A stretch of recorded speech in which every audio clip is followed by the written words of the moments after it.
Estaba pensando ahorita que estábamos cantando, decíamos, eh, recibe, ¿cómo? Jesús recibe toda la honra. Estaba pensando, Jesús recibe toda la honra, la gloria y el honor. Pero si puedes, me puedes dejar tantita, porque qué bien se siente cuando yo tengo la razón también y no nada más tú, ¿no?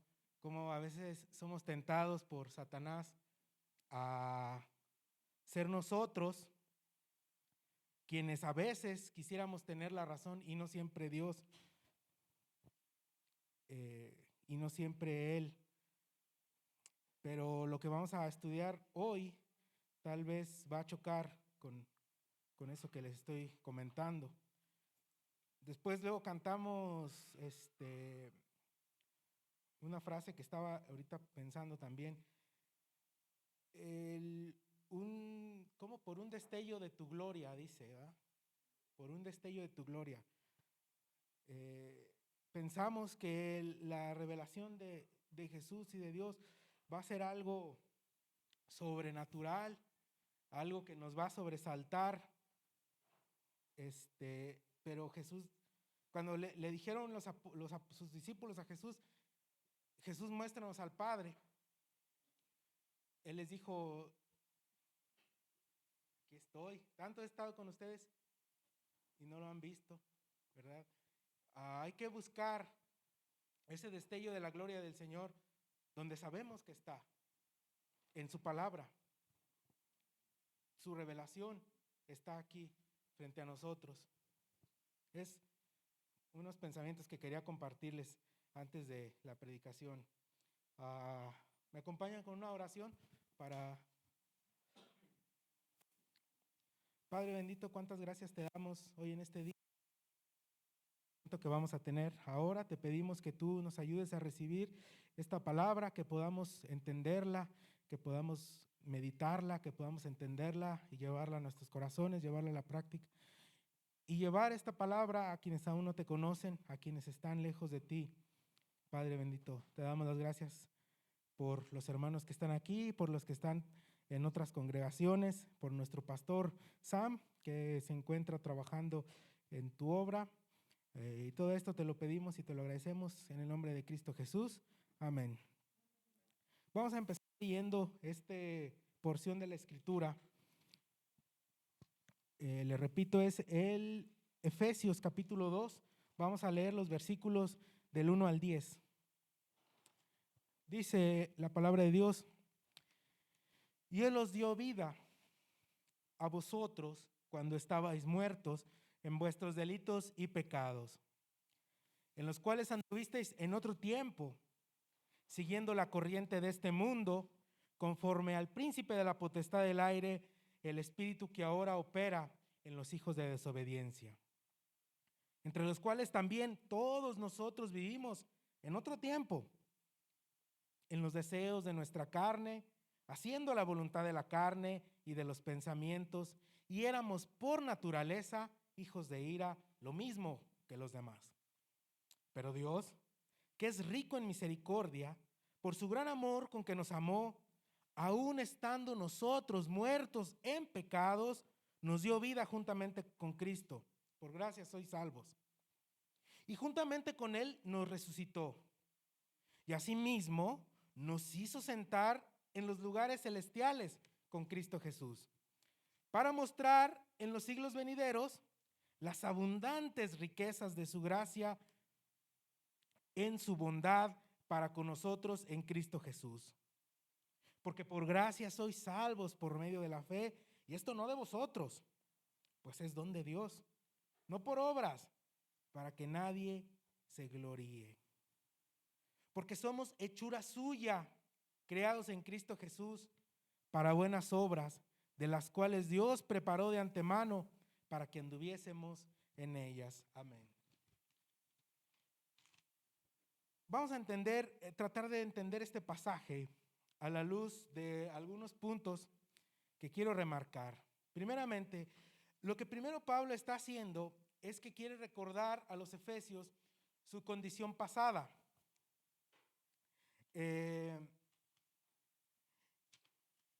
el estado en el cual nos encontrábamos en el justo momento en el que Cristo vino a nuestras vidas. Yo no sé en qué momento les encontró Jesús en el camino a ustedes. Yo no sé si era un momento de felicidad, un momento de tristeza, un momento de salud o un momento de enfermedad. Pero lo que la palabra quiere decir es que ninguna de esas circunstancias es relevante. La verdad es que lo importante del momento en el que nuestros caminos se cruzaron con el camino de Jesús es nuestra condición espiritual. Vamos a ir verso a verso. Y Él los dio vida cuando estaban muertos en sus delitos y pecados. Este primer versículo es absolutamente demoledor, al menos para mí. Esta condición y este estado de mortandad es chocante si quieren analizarlo o quieren detenerse un momento a pensar en esta declaración que Pablo está haciendo. Si yo les soy sincero, tardé mucho tiempo resistiéndome a la idea de que yo podría estar, tal cual lo declara la Escritura, muerto.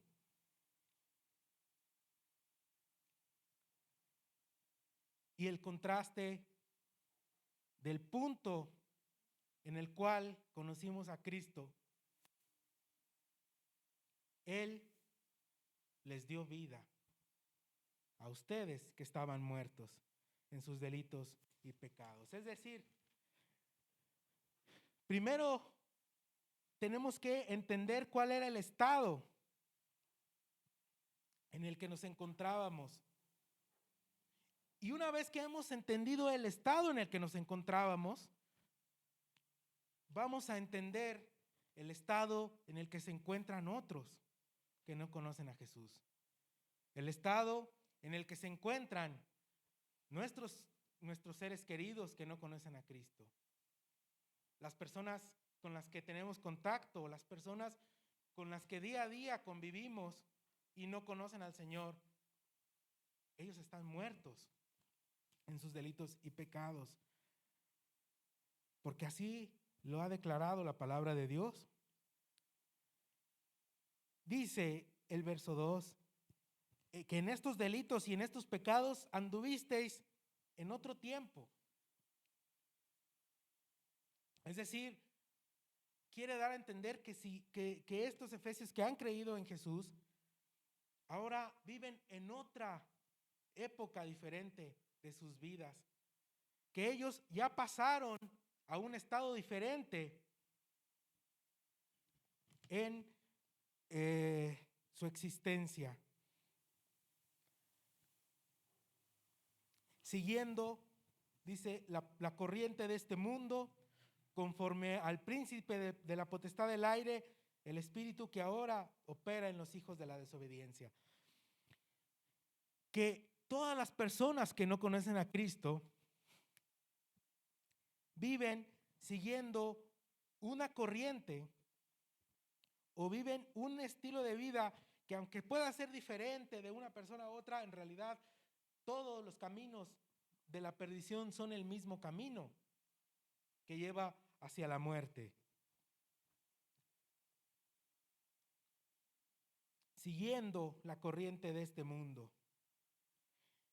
Y dice conforme al príncipe de la potestad del aire, conforme a Satanás. Es decir, que estas personas no solamente siguen una corriente, sino que además son por alguna manera seguidores de Satanás. Y esto a mí me llama poderosamente la atención porque siempre se dice que fuera de la iglesia de Cristo ¿qué hay? Libertad, liberación. No, no libertinaje, porque el libertinaje tiene una connotación negativa. Fuera del mundo, fuera de la iglesia, perdón, está lo positivo. Fuera de la iglesia está lo bueno. Fuera de la iglesia está quién eres tú realmente. Fuera de la iglesia está lo que no te reprime. Fuera de la iglesia está lo que te hace feliz. Pero la palabra de Dios dice que la corriente de este mundo, lo que está fuera de la iglesia, es conforme al diablo, conforme al príncipe de la potestad del aire. Y en esa mentira vivíamos todos. Y en esa mentira estábamos nosotros.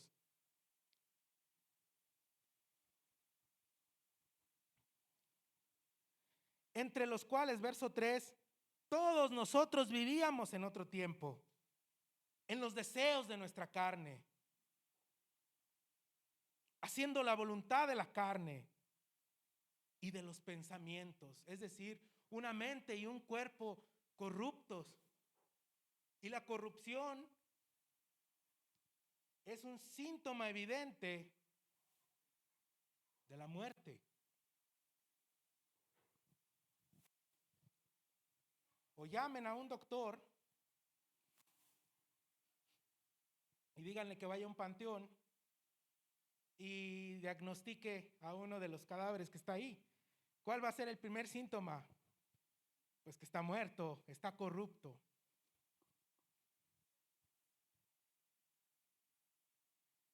Y éramos por naturaleza, ahí mismo en el versículo 3, hijos de ira, hijos de la ira.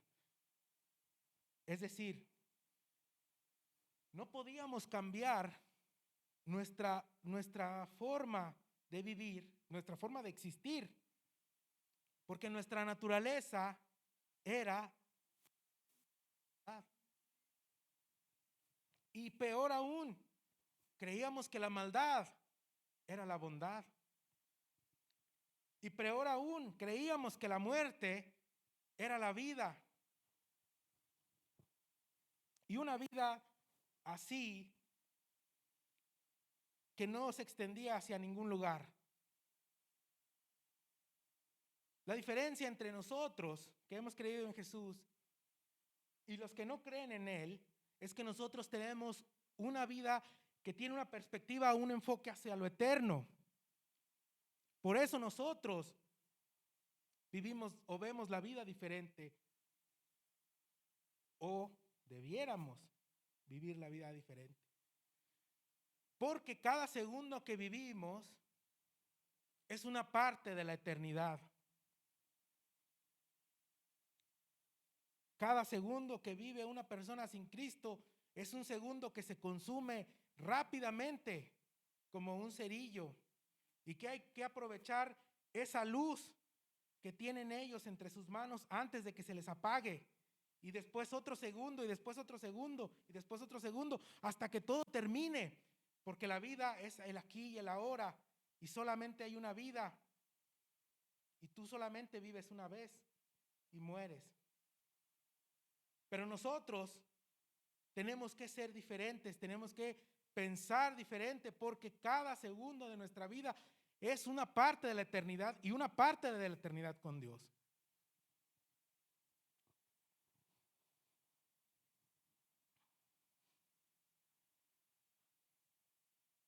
En aquel tiempo nosotros éramos hijos de la ira, éramos el objeto de la ira de Dios. Lo que Él siempre rechazó,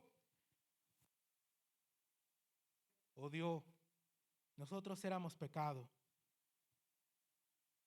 y Dios odia el pecado.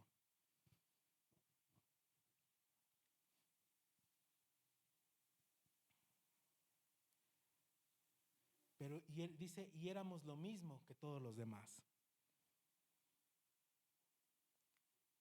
Qué oscuro y qué sombrío es este pasaje, que les estoy narrando en este momento. Qué tristeza. Yo me siento muy conmovido de pensar en mi familia cercana, mi madre, mis hermanas, que no conocen al Señor, no han experimentado esta transformación, no sienten en su corazón lo que yo siento, esta alegría inmensa de vivir y no de estar muerto. Veo también, como lo he dicho antes, en mi mente como una película, un personaje protagónico de esta película que es un villano despreciable. Una persona completamente ajena a lo que yo tengo el ideal de lo que debe ser una persona. Y cuando este personaje se da la vuelta a la imagen, veo que soy yo mismo en el pasado. Mi vida antes de Cristo es esa película de maldad.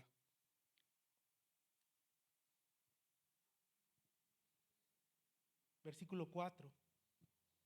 Pero Dios.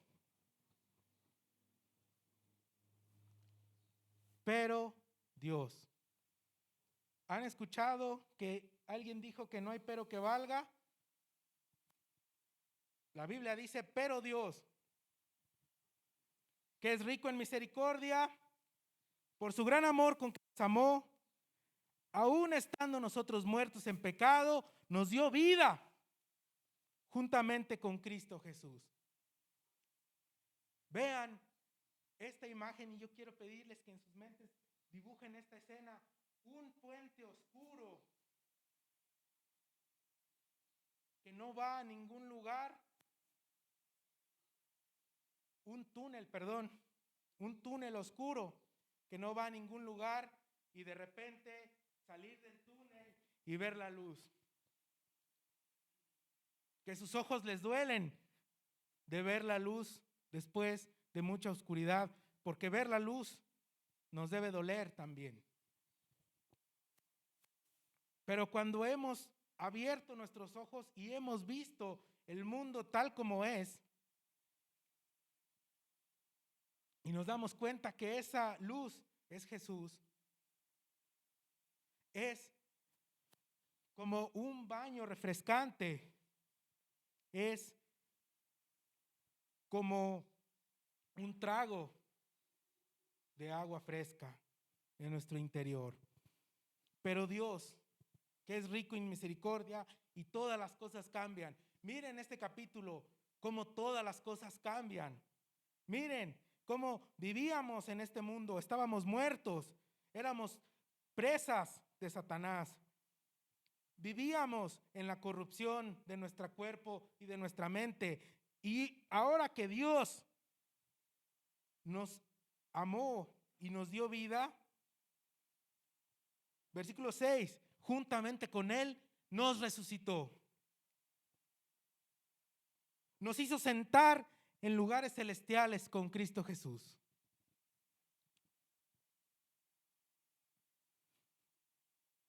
Para mostrar en los siglos venideros las abundantes riquezas de su gracia y la bondad para con nosotros. Dice esto del versículo 8, porque por gracia sois salvos por medio de la fe. Es decir, que estas bendiciones, esta vida que tenemos no puede venir de otra manera, si no es por la fe, por creer en Él. Dice el versículo 8, esto no de vosotros, esto no es de ustedes, es un don de Dios. Que nunca pensemos en nuestra mente quitar, ni siquiera con el pensamiento un poco de la gloria que el Señor merece por lo que ha hecho por nosotros. Que no se nos ocurra pensar bajo ninguna circunstancia que fuimos nosotros o que fue algo de nosotros o que lo pensamos bien. Ya no nos lo habían dicho, pero nosotros ya después lo mentalicé y vi que tenía razón. No.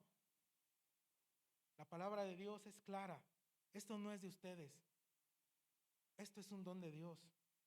Esta fe, esta gracia, este regalo, este don que Dios nos ha dado de la vida, de la luz, de que nuestros ojos sean abiertos, de nuestra perspectiva. Estamos sentados con Cristo en lugares celestiales. Eso debe de tener un impacto en nuestra vida. Eso debe de mover nuestras acciones, nuestros pensamientos y la forma en la que reaccionamos a las circunstancias de la vida. El hecho de saber que estamos sentados en lugares celestiales debe de hacernos pensar cada acción que hacemos. Las personas que están afuera no lo piensan así, porque ellos no están vivos, no conocieron a Jesús y no están sentados en lugares celestiales. Ni quieren, ni les interesa, ni les importa. La única manera en que ellos pudieran cambiar es, como lo dice el versículo 8, si es un don de Dios. Porque la palabra de Dios insiste, esto no es de ustedes.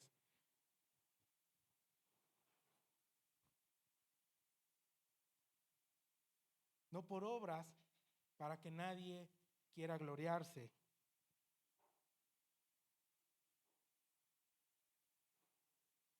Dice, porque somos hechura suya, creados en Cristo Jesús para las buenas obras, las cuales Dios preparó de antemano para que anduviésemos en ellas. ¿Qué quiere decir este versículo, el 10?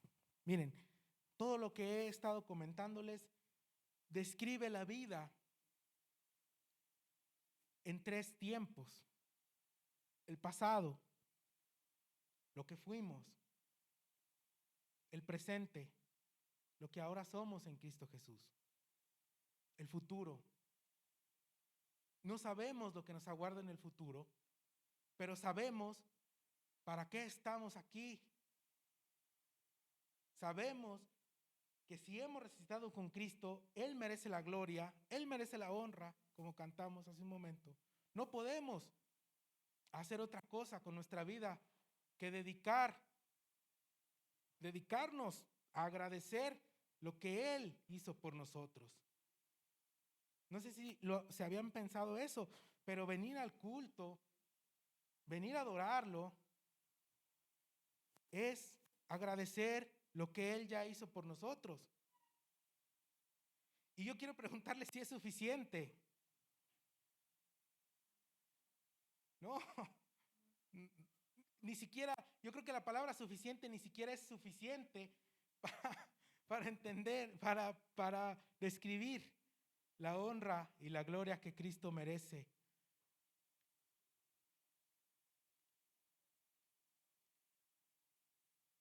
Que si no estamos dedicando nuestra vida a la gloria del Señor, no estamos ni siquiera considerando las cosas que se describen en estos poquitos versículos.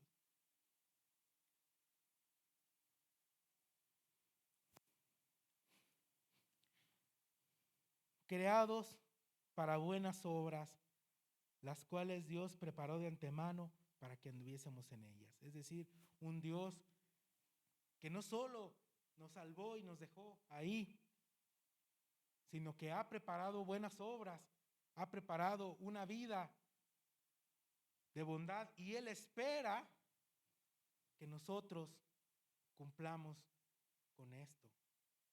Es decir, el futuro, el pasado, el presente, ahora el futuro. Y yo quiero decirles que hoy, ahora que sabemos estas cosas, ¿qué es lo que vamos a hacer con ello. Otra vez, como dice la palabra de Dios, aquí delante de ti pongo la muerte y la vida. ¿Qué es lo que quieres tomar? ¿Quieres otra vez la muerte? Está bien. Puedes volver allá. Puedes regresar ahí. Puedes volver a vivir como vivías antes, pensando que la vida se componía de muchos pequeños segundos, muchos pequeños instantes, hasta que al final todo terminara. O puedes entender que lo que Cristo ha hecho por ti y por nosotros es mucho más grande que la vida misma, es mucho más grande que nuestra existencia, es mucho más grande que lo que nosotros podemos entender. Y Él nos ha considerado a nosotros, que somos el villano de las películas, para darle gloria, para darle honra y para ser coherederos de Él, de su trono y de su reino. Con esto en mente, quiero invitarlos a hacer una oración conmigo. Gracias, Padre, te damos por este día y todas tus bendiciones. Gracias por esta palabra que hemos recibido en el día de hoy. Quiero pedirte que esta palabra entre en nuestros corazones, que podamos meditarla, que podamos entenderla. Que quites de nuestros corazones todo orgullo, que quites de nuestro corazón toda vanagloria, que dirijamos todas nuestras oraciones, toda nuestra honra a ti, que nos ayudes a cambiar todos esos errores que nosotros tenemos, que nos ayudes a entender que nuestra vida es tuya, te pertenece, porque tú has pagado por ella, y que nos ayudes a entender que cuando nosotros queremos reclamar nuestra vida para nosotros mismos, te estamos quitando la gloria a ti, porque como tú dijiste, que el que aprecia su vida, para sí la perderá.